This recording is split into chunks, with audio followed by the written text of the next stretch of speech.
from Scratch Brewing in Ava, Illinois. I got that right.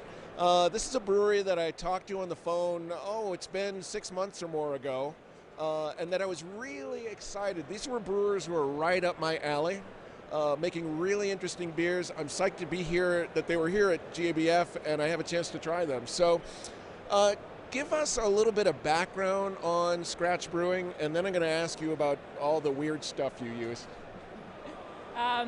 We're a farmhouse brewery. We are itty-bitty, tiny nano brewery. We brew on a 1.5 barrel system.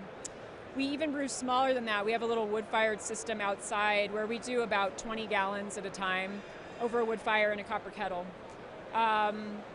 Most of our beers are brewed with some kind of ingredient that either grows in the woods in our area that we forage for, or something that grows on our property, or that something that other farmers are cultivating regionally. So you have. I remember when I talked to you, you have kind of a whole mindset behind your brewery that ties into this use of local and foraged products. Talk a little bit about the way you think about beer and the way you approach brewing. Yeah. I really came to beer as a foodie before, more than anything. I was really getting more and more interested in eating regionally, supporting my local farmers through food. And I was always disappointed that there just weren't any breweries that were doing the same thing. I met Aaron around the same time and realized that he's an amazing resource because he's an expert forager. He knows all the plants growing in the woods. And how better to make a local product than with stuff that we're getting wild that's growing around our area. So it really almost grew out of the food movement, more than anything for me.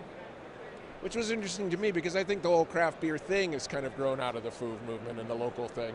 So you're like taking that whole tie-in another step. That's right. Yeah, exactly. Yeah. Now remember too, when I talked to you, your brewery had you had 2 breweries going at the time. You had like a more advanced, or so-called advanced, modern, like brewery, and you also had like a brick oven. Yes, we do. We have a little tiny copper kettle that maxes out at 30 gallons. We put it over a wood fire that's surrounded by bricks that we scavenged from a shoe factory that's falling down in Murfreesboro. And we built this basically kind of oven around our copper kettle so that we could brew over a wood fire. And it's amazing. I mean, the thing comes to boiling in 15 minutes, faster than our modern day technology. And it makes a beer that, you just can't compare. Like the caramelization of the sugars that you get over a wood fire is, it's incomparable. We have our estate double is here today. That's one that we brewed over the fire. So we went really light on the caramel malts in that beer because you get so much caramelization just from the heat from the fire. Yeah. So we've been experimenting a lot with those, with beers brewed over that fire, and sometime down the road when we decide that we can expand, I think we're going to be looking at doing a wood-fired system. Very cool. That's really cool. So I'm going to ask you to talk about this beer that I'm drinking. It's brewed with sassafras leaves, and from the way you described your way of thinking, you use all these ingredients, but it's not about the ingredients. And this beer kind of exemplifies that to me. So talk about this beer, and then I'll ask you some questions about that idea of how you use those ingredients. This beer is really interesting. It's an American Pale Ale. It's about 5.5% alcohol. If you just drank this and didn't know what you were drinking, you would think that you were drinking an easy sipping 5.5% American Pale Ale. What's interesting about it is that there's only 4 ounces of hops per barrel in this beer, so virtually none. And really just for bittering more than anything. And what we did was we took sassafras leaves that grow on our property and we dried them. And this was kind of an accident because we realized after one of those trees had been cut down that the leaf on the tree, after it had dried, had this incredible Fruit Loop aroma. So we crushed it up and realized that it'd be great in a beer, of course, because what else would you do with that? So we did a couple of versions of it, and we basically just packed in all these dried sassafras leaves at the end of the boil instead of hops. And it turned out with this amazing, fruity, almost green tea-like sometimes, combination of aromas. Yeah, I get green tea. It's like juicy fruit. You said Fruit Loops. That's an accurate description. And there is kind of a tang of green tea in there. Now that you mention it, it's true. So what I think about this beer and the way you described your way of using these ingredients, it's not, the ingredients are a really important part of what you're doing, and the beers sort of develop out of the ingredients. Is that true? Yeah, in a lot of ways, definitely. You know, a lot of times Aaron will go for a walk in the woods and he'll come back with a handful of 3 or 4 different things, and we'll all smell it and taste it. Sometimes we'll make a tea with it and just get a sense of what the ingredient does or will do and smells like and tastes like and all that. And then brainstorm 5, 6 beers that would really work with that flavor profile. And then we run off with one beer and brew it and see what happens.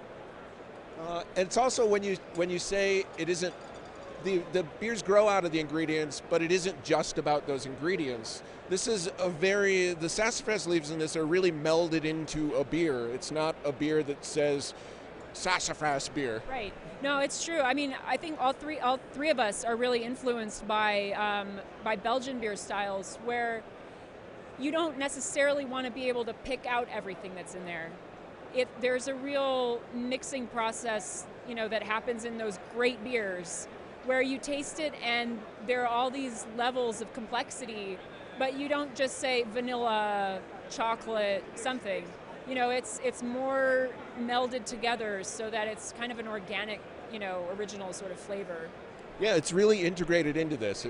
It's not a sassafras beer. It's a beer that has sassafras.